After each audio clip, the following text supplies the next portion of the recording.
coffee, my old friend. I've come to order you again. I hear the grinding of espresso beans. I need a double shot of pure caffeine. And the indie band on the speaker soothes my brain. So I'll remain within the sounds of Starbucks. Morning Glue Troopers.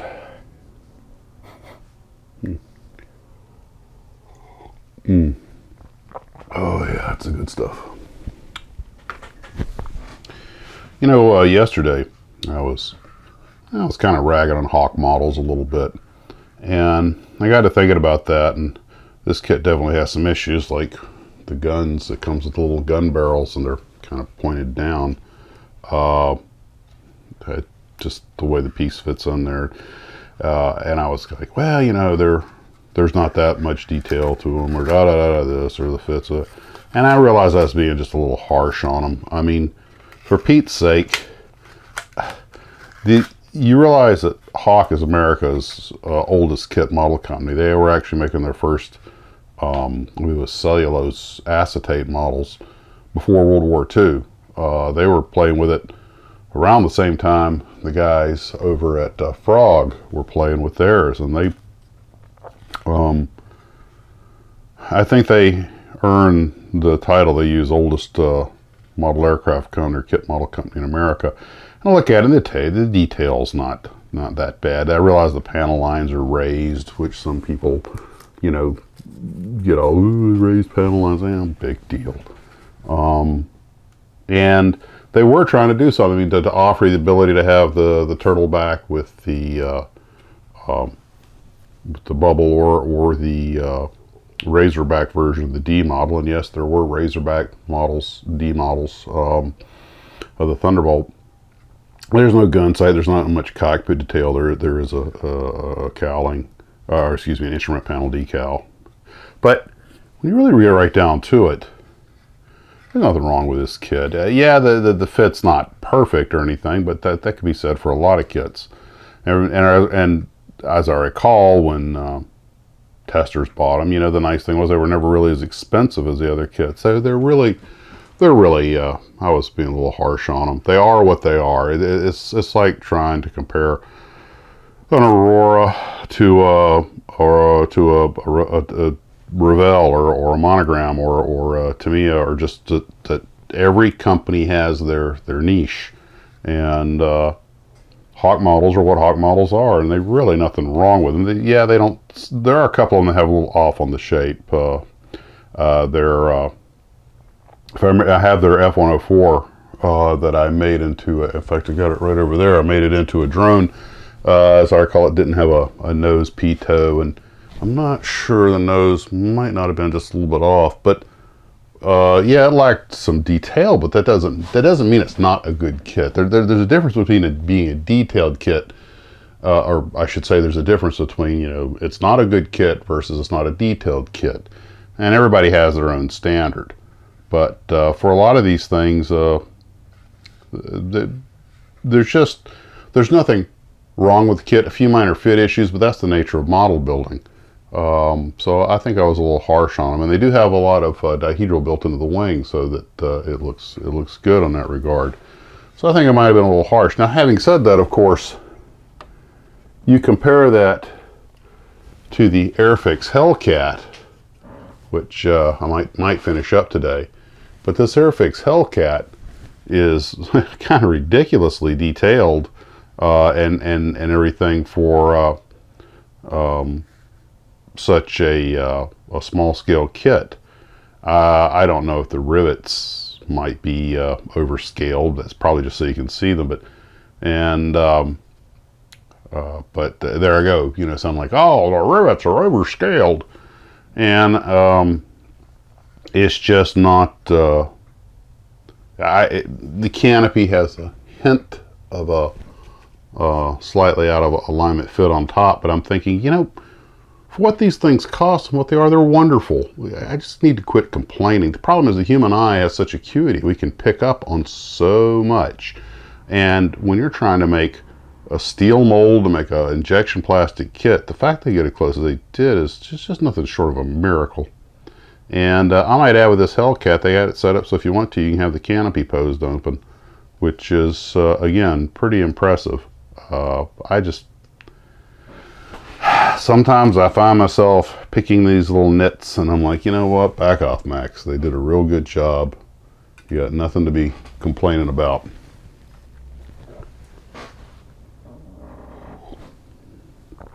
Now, the decals on the Hawk kit I talked about that were little British roundels that were lopsided, that's kind of bad. But, you know, was it Dick and Phil Mates, the brothers that started Hawk back in the 30s? And of course, originally like Monogram, they were wooden models. But those guys, you know, they followed a passion, made a career out of it. They kind of remind me of John Hanley, who was making world-class wood models before the war, and then he wound up starting, you know, Johan Models.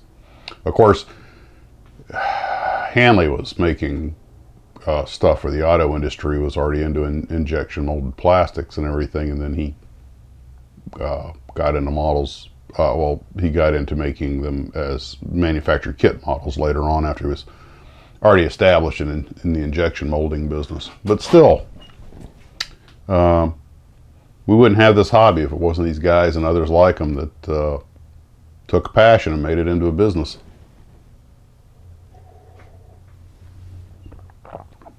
I think sometimes I pick on Hawkers a little too hard because they have some really good kits, like the that little Ryan, was it PT-22? I built so many of those, and that's a great little kit. And as a kid, I can remember building some of the racing planes, and that's like Pyro. God, I haven't built a Pyro kit in forever, but Pyro made those. Now, of course, I'm about to say Pyro made those early pre-World War I aircraft kits, but they I don't believe they originally had the molds cut. I think they got the molds from somebody else. It might have been Impact, not Impact, Impact. But I wanted to do a video on Impact, but I just couldn't find out enough information about them. Just know that they were a Japanese company that apparently made some pretty good molds of some interesting aircraft. A lot of old, very old stuff. But tracking down these the information on some of these kits. I mean, some of them, like Monogram Revell, the main ones that had books written about them. Airfix is the easiest to research because there's been multiple books written on it. Airfix has a following that borders on a religion, and I can understand why. They've worked hard for that. Monogram, Revell, you know, Aurora, the big boys. I call them RAM, Revell, Aurora, Monogram. Just as a quick, when I would do my files, I would put RAM, which just meant it was a Revell Aurora Monogram file. And then of course you got Airfix and Tamiya and Hasegawa and a couple of others. But those are the ones that, well, most of the kits are still being made in one form or another, and a lot of them still under the original names. But now I'm down to the companies that's really getting hard to research because there just isn't that much on them. And as you guys know, I like to go off and do the occasional company like Fantastic Plastic or, you know, somebody that's just not quite as well known. When I look at LS and some of the others, I'm sitting here going, that, my God, they had an enormous inventory, and I think I'd built some of their kits before, and they were around for a long time. And I'm working on that LS KI-67 right now, and I built the other one, and nothing wrong with their kits. They did a few things that were kind of unusual, like putting where the Japanese Hinamaru decal goes, they actually put a circle there, like the old Aurora kits, you know, an outline where but they make it smooth. So when you put the decal on, it'll adhere. I'm kind of like, well, that's a little dated, but outside of that, there's really nothing wrong with their kits. And but right now, it seems like a although a lot of the model airplane kits and even the older kits are still selling, it seems like the real emphasis for a lot of companies is moving towards cars. They seem to be the big thing. And one of the interesting things about the cars is that one of my nephews is a school shop teacher, and he was telling me that, believe it or not, muscle cars like the GTOs and stuff, the price on those things has gotten pretty stagnant on vintage cars. In some cases, it's even come down a little bit, and I was kind of shocked to hear that. And this we're going back a couple of years. This predates all the nonsense going on now. And apparently, he said what's happening is that the generations that grew up on muscle cars and that kind of stuff are just, we're gentrifying. And the result is that the interest in vintage cars, I'm not saying that they're going away anytime soon. They're still, you can go to any Mecum auction. I went to the Mecum show a couple of years ago here down in Orlando, and trust me, there was no shortage of people there. But they're like, yeah, but it's not like it was, believe it or not. And I guess to an extent it's a generational thing. But right now the cars seem to be the hot selling item.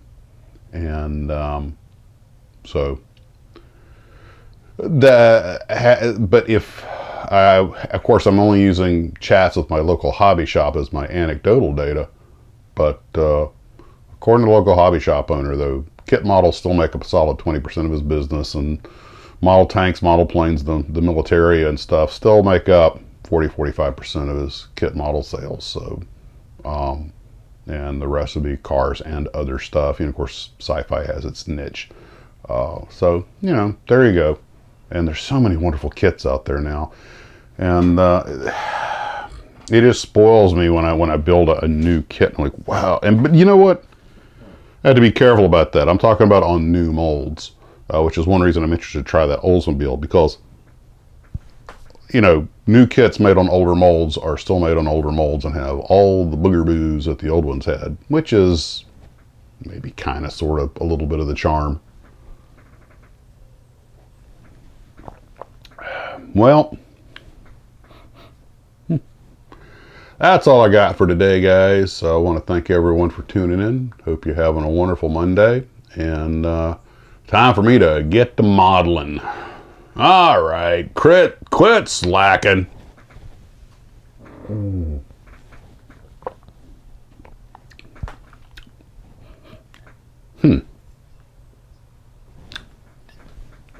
Model on.